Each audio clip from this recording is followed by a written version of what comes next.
আসসালামু আলাইকুম। কোনো কিছু ডিলিট করা ছাড়াই মেমোরির স্পেস কিভাবে বাড়াবেন? অর্থাৎ আপনার মেমোরি কার্ড ফুল হয়ে গেছে। আপনাকে কোনো কিছু ডিলিট করে দিতে হবে না। আপনার ভিডিও, অডিও কোনো কিছুই আপনাকে ডিলিট করে দিতে হবে না। জাস্ট আপনি একটা কাজ করুন, দেখবেন যে আপনার মেমোরি বা স্টোরেজ অনেকটা ফাঁকা হয়ে গেছে। যারা ভিডিওটি দেখতেছেন প্লিজ আপনি যদি আপনার মোবাইলে মেমোরি কার্ড কিংবা স্টোরেজ ফাঁকা করতে চান কোনো কিছু ডিলিট করা ছাড়াই, তাহলে আমার এই ভিডিওটা আপনি শেষ পর্যন্ত দেখুন। ইনশাআল্লাহ খুব সহজে আপনি এই কাজটা করতে পারবেন। ভিডিওটি শুরু করার আগে রিকোয়েস্ট, প্লিজ এই ভিডিওতে একটা লাইক করে অবশ্যই চ্যানেলটি সাবস্ক্রাইব করে দিবেন, যাতে সবাই খুব সহজে তাদের মোবাইলের স্টোরেজটাকে ফাঁকা করতে পারে। কোনো কিছু ডিলিট করা ছাড়াই মোবাইলের স্টোরেজ ফাঁকা করার জন্য আপনি আপনার মোবাইলের সেটিংসে চলে আসবেন। আসার পর একটু নিচের দিকে আসবেন। এখানে দেখেন লেখা আছে অ্যাপস আর নোটিফিকেশন। আপনার থাকতে পারে অ্যাপ ম্যানেজমেন্ট। জাস্ট এখানে ক্লিক করবেন। ক্লিক করার পর একটু অপেক্ষা করবেন। যারা ভিডিওটি দেখতেছেন প্লিজ ভিডিওতে একটা লাইক করে অবশ্যই শেয়ার করে দিবেন। এখানে দেখেন লেখা আছে সি অল চুরাশি অ্যাপস। এখানে ক্লিক করবেন। ক্লিক করার পর একটু অপেক্ষা করবেন।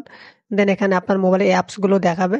এখন দেখেন এই অ্যাপসগুলোতে কিন্তু অনেকগুলো জিবি আপনার আছে, যেগুলো আপনার কোনো দরকার নাই, কিন্তু অটোমেটিক্যালি আপনার মেমোরিটাকে ফুল করে রাখছে। এখানে দেখেন ক্রোম, জাস্ট ক্রোমের উপর ক্লিক করবেন।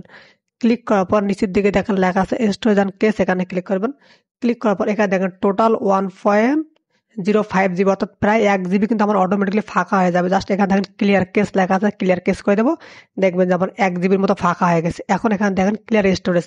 তো আপনি জাস্ট ক্লিয়ার স্টোরেজ করবেন, তাহলে দেখবেন যে আপনার 1.5 জিবির মতো ফাঁকা হয়ে গেছে। দেন ব্যাগে চলে আসবেন।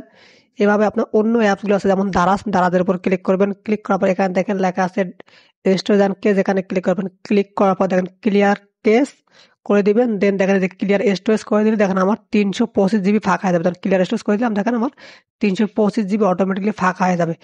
এভাবে কিন্তু একটু কম বেশি ফাঁকা হবে। এভাবে কিন্তু দেখবেন যে আপনার মোবাইলের স্টোরেজটা অটোমেটিকলি ফাঁকা হয়ে যাবে।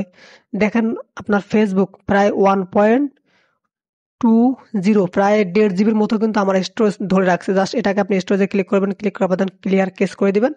দেখবেন যে আপনার অটোমেটিকলি কিছু এমবি বা জিবি ফাঁকা হয়ে যাইতেছে। এভাবে প্রতিটা অ্যাপসের আপনি ক্লিয়ার কেস করে দিবেন, দেখবেন যে আপনার মোবাইলের স্টোরেজ ফাঁকা হয়ে গেছে। অথবা যেসব অ্যাপস আপনার দরকার নেই সেই অ্যাপসগুলোকে আপনি আনইনস্টল করবেন। যেমন আমার ইনস্টাগ্রাম দরকার নেই, ইনস্টাগ্রাম চাপ দিয়ে ধরবেন, ধরার পর দেখেন আনইনস্টল লেখা আছে, এখানে দিলেই আনইনস্টল হয়ে যাবে। ধন্যবাদ ভিডিওটি শেষ পর্যন্ত দেখার জন্য।